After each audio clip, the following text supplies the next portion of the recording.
পরাজয় শান্তিপ্রিয় বন্দ্যোপাধ্যায়। রাগে ফুঁসছিল রঞ্জন। একটু আগেও সবকটা কাগজে বারপুজোর রিপোর্ট পড়েছে, ছবি দেখেছে, রিপোর্টগুলো খুঁটিয়ে খুঁটিয়ে পড়েছে। ওদের ক্লাবের অনুষ্ঠানে কে কে ছিল সেইটাই ও দেখতে চেয়েছিল বেশি করে। এখন কাগজগুলো পড়ে আছে টেবিলের উপর, আর রঞ্জন ঘরের মধ্যে চোরকের মতো ঘুরছে। এত দুঃখ, এত ব্যথা সে কখনো পায়নি। গত 15 বছর যে ক্লাবের জন্য সে রক্ত ঝরালো, আজ তারাই কিনা তাকে এত বড় অপমানটা করলো। ওকে একবার ডাকার দরকার মনে করলো না? প্রত্যেক বছর ফোনের পর ফোন আসে। প্রেসিডেন্ট ফোন করেন, সেক্রেটারি ফোন করেন, ফুটবল সেক্রেটারি ফোন করেন, ক্লাবের বার পুজোয় যাবার জন্যে বলতে বাড়িতেও আসেন কেউ কেউ। তারপর পয়লা বৈশাখে 7 সকালে মাঠে যাবার জন্য গাড়ি এসে হাজির হয়। রঞ্জনও চান টান করে তৈরি থাকে, গাড়ি এলেই বেরিয়ে পড়ে। গত 15 বছর ধরে এই রেওয়াজ চলছিল। গত বছরই রঞ্জন অনুভব করেছিল ওকে নিয়ে মাতামাতিটা ঠিক আগের মতো আর নেই। কেমন যেন একটু ছাড়া ছাড়া ভাব। তবে গায়ে মাখেনি রঞ্জন। ভেবেছিল ও তো পুরনো খেলোয়াড়, এত নতুন খেলোয়াড়দের দিকে যারা ক্লাব ছেড়ে যাবার কথা ভাবছে তাদের দিকে বেশি নজর দেওয়া ভালো। তবু মনটা যে একটু খুঁতখুত করেনি তা নয়। একবার মনে হয়েছিল তবে কি ক্লাবের ওর দরকার কমে গেছে? কথাটা মনে হওয়ায় ওর মনটাও আর একটু খারাপ হয়ে গিয়েছিল। তবে গুরুত্ব দেয়নি। ফুটবল সেক্রেটারি আর কোচ এসে ওর সঙ্গে দল গড়া নিয়ে আলোচনা করেছিলেন। কাকে কাকে এবার দলে আনা যায় তাই নিয়ে ওরা পরামর্শ চেয়েছিলেন। ওদের সঙ্গে কথা বলার পর ওর মনের মধ্যে জমে ওঠা মেঘটা কেটে গিয়েছিল। ঠিক 1 বছর আগের ঘটনা। আর এবার গাড়ি পাঠানো তো দূরের কথা, মাঠে যাবার জন্যে ওরা কেউ একবারও বলল না। একটা টেলিফোনও তো করতে পারত। ও ভেবেছিল বলেনি তো কি হয়েছে, গাড়ি নিশ্চয়ই পাঠাবে। তাই সকালবেলা চান টান করেও রেডি হয়ে বসেছিল। কিন্তু ঘড়ির কাঁটা ঘুরে গেল, সকাল গড়িয়ে গেল, গাড়ি এলো না। কেউ টেলিফোন করেও বলল না, গাড়ি পাঠাতে পারলাম না রে, তুই চলে আয়। সারাটা সকাল ও ছটফট করে বেড়াচ্ছিল। দুঃখ আর অভিমান ওকে কুড়ে কুড়ে খাচ্ছিল। ওই রকম কষ্ট কোনোদিন সে পায়নি। পরে সে ভীষণ অপমানিত বোধ করেছিল। বুঝেছিল ইচ্ছে করে ওকে অপমান করা হয়েছে। এইভাবে ওকে বুঝিয়ে দেয়া হলো ওকে আর ক্লাবের দরকার নেই। গত 15 বছরে শত প্রলোভনে সে ভোলেনি। লক্ষ লক্ষ টাকার অফার, বিশাল চাকরির হাতছানি সে যে ক্লাবের কথা ভেবে হাসতে হাসতে ফিরিয়ে দিয়েছিল, সেই ক্লাবই আজ তাকে এত বড় অপমান করল। ক্লাবের বার পুজোয় একবার ডাকার প্রয়োজন পর্যন্ত বোধ করল না। রঞ্জন সারাটা দিন আর বাড়ি থেকে বেরোয়নি। হালখাতার কোনো নিমন্ত্রণেও যায়নি। নিজের মনের সঙ্গে যুদ্ধ করছিল। বুঝতে পারছিল না কি করবে। অব্যক্ত যন্ত্রণায় ছটপট করতে করতে ওর মনের মধ্যে জমে ওঠা দুঃখ আর অভিমান রূপান্তরিত হয়েছিল রাগে। যাদের জন্য এত বছর ধরে সে নিজেকে নিঃশেষ করে দিল, আজ তার খেলোয়াড় জীবনের অন্তিম লগ্নে পৌঁছে তাদের কাছ থেকে এই রকম ব্যবহার পেল। কথাটা মনে হতেই রাগে ফুঁসে উঠল রঞ্জন। ও কি ফুরিয়ে গেছে? ও কি শেষ হয়ে গেছে? ওরা কি তাহলে তাই ভাবছে? ঠিক আছে, ওদের চ্যালেঞ্জ সে গ্রহণ করল। খেলার মাঠে সে প্রমাণ করে দেবে যে সে এখনো ফুরিয়ে যায়নি। কিন্তু কিভাবে? ক্লাবের কর্তাদের হাবভাব দেখে সে পরিষ্কার বুঝতে পেরেছে তাকে আর ওদের দরকার নেই। নতুন ছেলেদের নিয়ে যে মাতামাতি করা হচ্ছে তার সিকিভাগও যদি ওর মতো পুরনো খেলোয়াড়দের নিয়ে করা হতো তাহলে অবস্থা অন্য রকম হতো। তবে কি ওকে ক্লাব ছেড়ে দিতে হবে? আঁতকে উঠল রঞ্জন। এসে কি ভাবছে? ক্লাব ছেড়ে দেবে? সে অসম্ভব। এই ক্লাবের জার্সিকে সে মায়ের মতো ভালোবাসে। গত 15 বছর ধরে ওই 10 নম্বর জামাটা ওকে শক্তি দিয়েছে। ওকে যশ, মান, অর্থ, প্রতিপত্তি সবই দিয়েছে। রঞ্জন কল্পনাও করতে পারে না, একথা ভাবাও যে পাপ। তাহলে সে কী করবে ভেবে পায় না রঞ্জন। ছটপট করে নিজের মনে। অফিসে গিয়েও নিস্তার নেই। অনেক খেলোয়াড়ই ওদের অফিসে কাজ করে। তাছাড়া খবরের কাগজে ফলাও করে সব বেরিয়েছে। তাই জনে জনে এসে জিজ্ঞেস করতে শুরু করলো, রঞ্জনদা, তুমি কাল ক্লাবে যাওনি? না রে, কাল সকালেই আমার কলকাতার বাইরে যেতে হয়েছিল। ও তাই বলো। আমরা তো ভীষণ অবাক হয়ে গিয়েছিলাম। নান্টুদাকে জিজ্ঞাসা করলাম। নান্টুদা বলল, ঠিক জানি না তুমি কেন এলে না। আমরাও ভেবে পাচ্ছিলাম না কি হলো। রঞ্জনের মনের মধ্যে সেই কষ্ট কষ্ট ভাবটা আবার জেগে উঠল। নান্টুদা বাড়ি যায়, বারবার ফোন করে, গাড়ি পাঠায়, আর এবার জানিই না কেন সে ক্লাবের বার পুজোয় যায়নি। তবে কি ওরা ওকে ক্লাবে রাখতে চায় না? এইভাবে অপমান করে বুঝিয়ে দিচ্ছে ও ক্লাবে অবাঞ্ছিত। রঞ্জনের মাথার মধ্যেটা ঝিমঝিম করে উঠল। না, আজ আর অফিসে থাকতে পারবে না। উঠে পড়ল, বেরিয়ে পড়ল অফিস থেকে। কিন্তু যাবে কোথায়? বাড়িও যাওয়া যায় না। বাড়ি গেলে মা আবার ভাবতে বসবে। অন্য সময় হলে ক্লাবে চলে যেত। একবার ভাবল ক্লাবেই যায়। পর মুহূর্তে ওর মনটা বিদ্রোহ করে উঠল। গতকাল ক্লাবে অমন হইচই হলো, অত ঘটা করে বার পুজো হলো। সেখানে থাকার জন্যে যখন ওকে কেউ বলেইনি, তখন ও গাড়িটা নিয়ে চলে গেল গঙ্গার ধারে। এখন অফিসের সময়, স্কুল কলেজও খোলা। এখন নিশ্চয়ই গঙ্গার ঘাটে কোনো চেনা লোকের সামনে ওকে পড়তে হবে না। গাড়িটা পার্ক করে রঞ্জন একটা বেঞ্চের উপরে গিয়ে বসল। গঙ্গার ধারে গাছের পাতায় পাতায় ঝিরঝিরে হাওয়া, কানে ভেসে আসে পাখির ডাক, গঙ্গার জলে ছোট ছোট ঢেউ, দূরে নোঙর করে কটা ছোট ছোট জাহাজ। রঞ্জন নামগুলো পড়ার চেষ্টা করে। অনেকগুলো নৌকা দাঁড়িয়ে আছে যাত্রীর আশায়। ফেরি স্টিমারগুলোর জন্য ওদের খুব অসুবিধা হয়ে গেছে। দূরে কোথায় কোনো এক পাতার আড়ালে একটা কোকিল ডাকছে।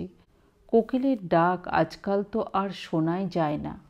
রঞ্জনের মন অনেকটা হালকা হয়ে গেল।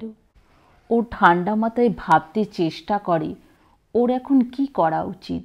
ওদের ক্লাবের কর্তারা পরিষ্কার বুঝিয়ে দিয়েছে ওকে আর দরকার নেই।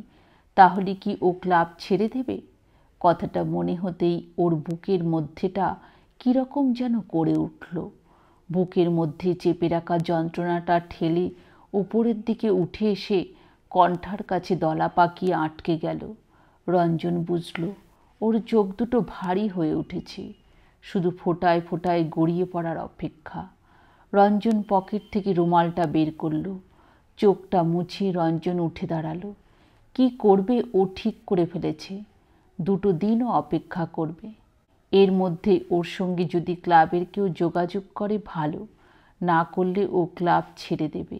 না, খেলা ও ছাড়বে না, দেখিয়ে দেবে ও ফুরিয়ে যায়নি। সিদ্ধান্তটা নেয়ার পর রঞ্জনের মন অনেকটা শান্ত হলো। ও উঠে দাঁড়ালো। এখন কোথায় যাওয়া যায় ভাবতে ভাবতে গাড়িতেই উঠে বসলো। পরে 2 দিন ছটপট করে বেড়ালো রঞ্জন। অফিস ছাড়া আর কোথাও গেল না। কারো সঙ্গে ভালোভাবে কথা পর্যন্ত বলল না। অফিসের সহকর্মী খেলোয়াড়রা ওর চেয়ে বয়সে ছোট। রঞ্জনদাকে অত গম্ভীর দেখে তারা আর কাছে ঘেঁষল না। 2 দিন পুরো সময় অফিস করল রঞ্জন। 10টা থেকে 5টা পর্যন্ত এই প্রথম বোধহয় রঞ্জন সরকারি অফিসে কাটালো। রঞ্জন আশা করেছিল যদি ক্লাবের কেউ আসে। বাকি সময় বাড়িতে টেলিফোনের কাছাকাছি। বাড়ির লোক অবাক, ছেলেটার হলো কি? বাড়ি থেকে নড়ছে না মোটেই। তবে ওর চোখ মুখ দেখে বোঝা যাচ্ছিল প্রচণ্ড টেনশনের মধ্যে আছে। তাই কেউ আর ঘাঁটায়নি ওকে। 2 দিন কেটে গেল। ক্লাব থেকে কেউ আসা তো দূরের কথা, কেউ একটা টেলিফোন পর্যন্ত করল না। নিজের সঙ্গে লড়াই করতে করতে ক্লান্ত রঞ্জন 3য় দিন রাত্রিরে টেলিফোন করল অন্য বড় ক্লাবের সেক্রেটারিকে। স্বপনদা, আমি রঞ্জন সরকার বলছি। রঞ্জন, মাই গড, তুমি আমায় ফোন করবে কোনোদিন ভাবতেও পারিনি। কেমন আছো ভাই? ভালোই। তোমাদের ক্লাবের কি খবর? খুব ধুমধাম করে এবার বার পুজো হলো, শুনলাম তুমি যাওনি। রঞ্জন একটু ইতস্তত করে আস্তে আস্তে বলল, হ্যাঁ স্বপনদা, ওরা আমাকে ডাকেনি। কি বলছো রঞ্জন? তোমায় ওরা ডাকেনি? এ কখনো হতে পারে? তুমি যে ওদের জন্যে তোমার জীবন দিয়ে দিয়েছ, তার পুরস্কার এতদিনে পেলাম স্বপনদা। অবহেলা, অপমান। ওরা তোমায় একবার ফোনও করেনি? না স্বপনদা। রঞ্জনের গলা জড়িয়ে এলো। স্বপন যা বোঝার মুহূর্তের মধ্যেই বুঝে নিল। রঞ্জন, তুমি বাড়ি থেকে বলছো তো? আমি আসছি, ৮ ঘন্টার মধ্যে পৌঁছে যাব। ঠিক আছে। রঞ্জন টেলিফোনটা রেখে দিল। এতদিন ওই স্বপনরাই ওকে বারবার ফোন করেছে, দেখা করেছে, লক্ষ লক্ষ টাকার প্রলোভন দেখিয়েছে। রঞ্জন পাত্তাও দেয়নি। নিজের ক্লাবকে সে প্রাণপণে ভালোবেসেছে। ১৫ বছর আগে সেই যে খিদিরপুর থেকে এসেছিল, তারপর আর কোনো দিন সে ক্লাব ছাড়েনি। বাংলার হয়ে খেলেছে, ভারতের হয়ে খেলেছে, একাধিকবার বাংলা আর ভারতীয় দলের অধিনায়ক হয়েছে, অর্জুন পুরস্কার পেয়েছে। ক্লাব প্রীতির আদর্শ নমুনা হিসেবে এতদিন ওর নামই সকলে উল্লেখ করত। অন্য ক্লাব যখন ওকে ৩-৪ লাখ টাকা দেবার কথা বলতো, ও তখন নিজের ক্লাব থেকে ১-১.৫ লাখ টাকা নিয়েই খুশি থাকত। বিনিময়ে সে শুধু চেয়েছিল একটু সম্মান, একটু ভালোবাসা, একটু আন্তরিকতা। তার এই আত্মত্যাগের বিনিময়ে এবার সে কি পেল? অপমান আর অবহেলা। বার পুজোয় না ডাকা মানেই তো বুঝিয়ে দেয়া, তোমাকে আর আমাদের দরকার নেই। রঞ্জনের মনে পড়ল, নান্টুদা একদিন বলেছিল, বার পুজোর দিন ক্লাবের সব থেকে নির্ভরযোগ্য খেলোয়াড়দের মাঠে আনতেই হয়। যাদের আনা হয় না, বুঝবি তাদের না হলেও ক্লাবের চলে যাবে। এতদিনে রঞ্জন তাহলে সেই দলে পড়ল?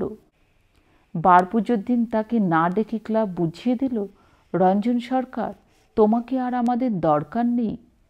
কথাটা মনে হতেই রঞ্জনের শরীরটা টান টান হয়ে উঠল। রাগে, দুঃখে, অভিমানে ফুঁসে উঠল। এ অপমান সে মুখ বুজে সহ্য করবে না। সেই মুহূর্তে কলিং বেল বেজে উঠল। রঞ্জন বুঝল স্বপন এসে গেছে। স্বপন জানেন টোপ খাওয়া মাছ কিভাবে খেলিয়ে ডাঙায় তুলতে হয়। তাই ঘরে ঢুকেই বললেন, সামান্য ব্যাপার নিয়ে এত মন খারাপ করছো কেন রঞ্জন? সামান্য ব্যাপার? আপনি কি বলছেন স্বপনদা? এত বড় অপমান! দেখো, কোনো কারণে ভুল বোঝাবুঝিও তো হয়ে থাকতে পারে। তারপর ২ দিন কেটে গেছে স্বপনদা, ওরা আসা তো দূরের কথা, একটা ফোন পর্যন্ত করেনি। সত্যি, ওরা তোমার সঙ্গে উচিত কাজ করেনি। আপনি বলুন স্বপনদা, এই ক্লাবের জন্য আমি আমার জীবন দিয়েছি। আপনারাই তো বারবার লক্ষ লক্ষ টাকার অফার দিয়েছেন, আমি ফিরিয়ে দিয়েছি। ওরা যা দিয়েছে তাতেই সন্তুষ্ট ছিলাম। আমায় মাথায় তুলে সবাই নাচুক এ আমি কোনোদিন চাইনি। চেয়েছিলাম একটু সম্মান, একটু মর্যাদা। ওরা এবার সেটাও দিল না, উল্টে বুঝিয়ে দিল আমাকে আর ওদের দরকার নেই। এখন তুমি কি করতে চাও? রঞ্জন ইতস্তত করে, মুখ ফুটে কথাটা বলতে পারে না। ওকে ইতস্তত করতে দেখে স্বপনবাবু বললেন, তুমি যদি আমাদের ক্লাবে আসতে চাও তাহলে তোমায় আমরা মাথায় তুলে নিয়ে যাব। তোমার প্রাপ্য সম্মানও তুমি পাবে। আর টাকা কড়ির ব্যাপারে, গত বছর তোমার ক্লাব যা দিয়েছিল তার চেয়ে কম তো দেবই না, বেশি দেবার চেষ্টা করব। রঞ্জন বাধা দিয়ে বলে উঠল, স্বপনদা, টাকার কথা তুলবেন না। আমি টাকার জন্য দল ছাড়ছি না। আমি আমি আমি জানি রঞ্জন, মনে রেখো টাকারও দরকার আছে। ঠিক আছে, ও ব্যাপারটা আমার উপর ছেড়ে দাও। তোমায় শুধু একটা কথা জিজ্ঞাসা করছি। কি? তুমি মন স্থির করে ফেলেছ তো? পরে পিছিয়ে আসবে না? আর একটু ভেবে দেখো। আমি জানি ক্লাব তোমার কাছে কি। খেলোয়াড় জীবনের অন্তিম লগ্নে পৌঁছে তুমি সেই ক্লাব ছেড়ে দিতে চাইছ। আর একটু ভেবে দেখো, ওরা সত্যিই তোমার সঙ্গে খুব খারাপ ব্যবহার করেছে। এইভাবে তোমার অপমান করার কোনো অধিকার ওদের নেই। এ অন্যায়, বড় অন্যায়। স্বপনদার কথা শুনে রঞ্জনীর মনের মধ্যে চেপে রাখা রাগটা আবার মাথাচাড়া দিয়ে উঠল। মুখ চোখ লাল হয়ে উঠল। ও বুঝল না ওকে তাতাবার জন্যই স্বপন ও কথা বলেছেন। বলল, না না স্বপনদা, আমি ডিসিশন নিয়ে ফেলেছি। এই অপমান আমি সহ্য করব না। আপনি সব ব্যবস্থা করুন। ঠিক আছে, আমি একবার ঘোষদার সঙ্গে কথা বলে নিচ্ছি। এবার দলবদলের সময় পিছিয়ে যাওয়াই দেখছি ভালোই হয়েছে। তুমি প্রথম দিনেই সই করো। দাঁড়াও, ঘোষদার সঙ্গে তোমায় কথা বলিয়ে দিয়ে সব কিছু এখনই ফাইনাল করে ফেলি, কেমন? স্বপন উঠে গিয়ে টেলিফোনটা তুলে নিল। কলকাতায় একবারে কোনো নম্বরই পাওয়া যায় না। 4-5 বার চেষ্টা করার পর স্বপন ঘোষদাকে পেল। স্বপন বলল, ঘোষদা, একটা বড় খবর আছে। কি? রঞ্জন সরকার আমাদের ক্লাবে আসতে চাইছে। সত্যি? হ্যাঁ, ওর সঙ্গে আমার পাকাপাকি কথা হয়ে গেছে। আপনি একটু ওর সঙ্গে কথা বলুন। হ্যাঁ, দাও দাও। স্বপন রঞ্জনের হাতে টেলিফোনটা ধরিয়ে দিয়ে বলল, ঘোষদা কথা বলবেন। হ্যালো। রঞ্জনের গলাটা একটু কেঁপে উঠল। রঞ্জন ভাই, কেমন আছো? Welcome to our club. আমার স্বপ্ন ছিল তুমি অন্তত একবার আমাদের ক্লাবের জার্সি গায়ে দাও। এতদিনে সে স্বপ্ন সফল হবে। তোমায় আমরা মাথায় করে রাখব। রঞ্জনের মুখে খেলে গেল ম্লান হাসি। বলল, আমি কিন্তু টাকার জন্য দল ছাড়ছি না। জানি জানি, তুমি সেই রকম ছেলে নাও। তোমার প্রাপ্য সম্মান তুমি আমাদের ক্লাব থেকেই পাবে।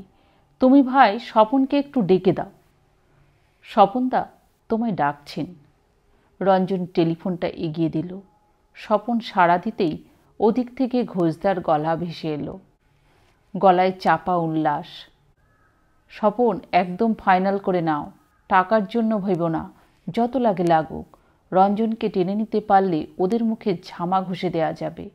আর শোনো, ব্যাপারটা একদম চেপে রাখবে।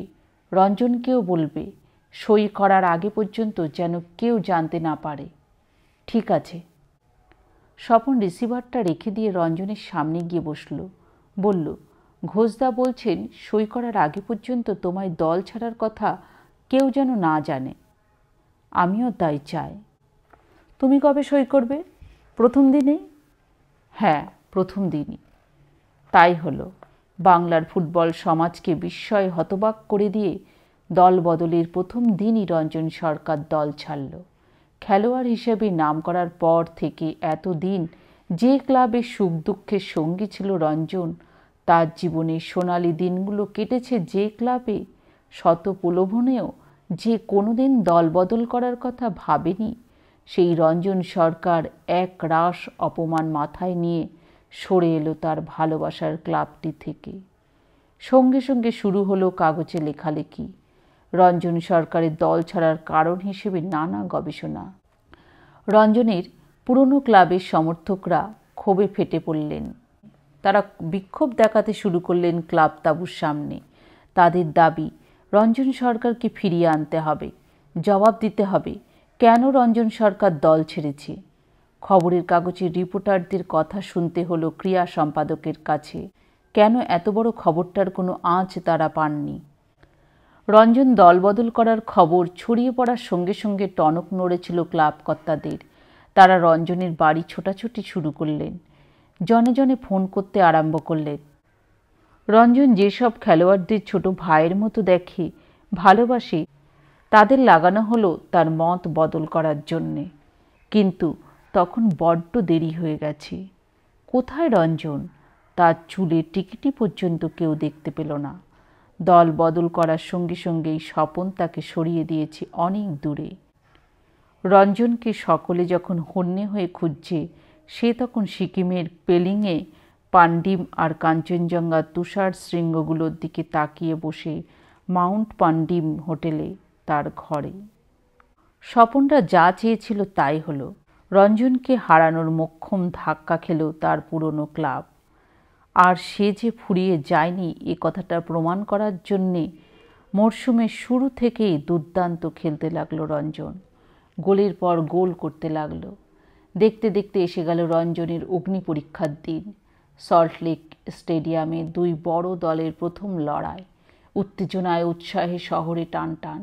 দুই প্রধানের লড়াইকে কেন্দ্র করে অনেক বছর পরে কলকাতা আবার মেতে উঠেছে। সল্টলেকের যুবভারতী ক্রীড়াঙ্গনে 1,20,000 দর্শকের খেলা দেখার ব্যবস্থা। তবু টিকিটের জন্য হাহাকার পড়ে গেছে। সকলেরই ধারণা একটা দারুণ কিছু ঘটবে। অনেক দিন পরে সত্যিকারের একটা ভালো খেলা দেখা যাবে। রেডিও, টিভি, সংবাদপত্রের সাংবাদিকরা ভীষণ ব্যস্ত।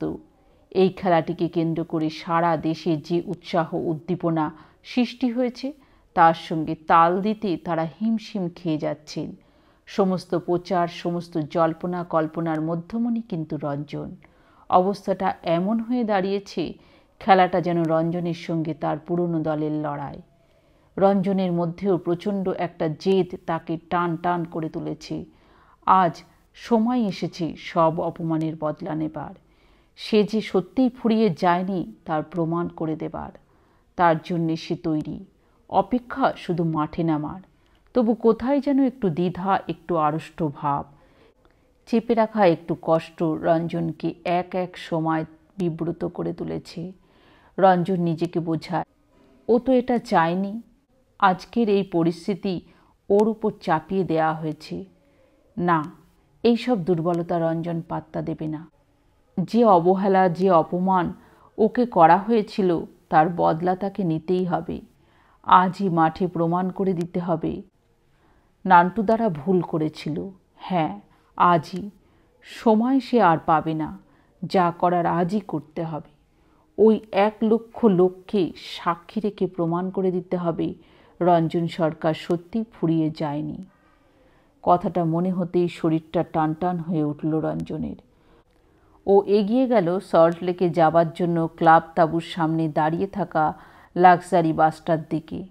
সল্টলেকের যুবভারতী ক্রীড়াঙ্গনে লক্ষ লোকের সামনে দুরন্ত গতিতে চলছে দুই প্রধানের খেলা।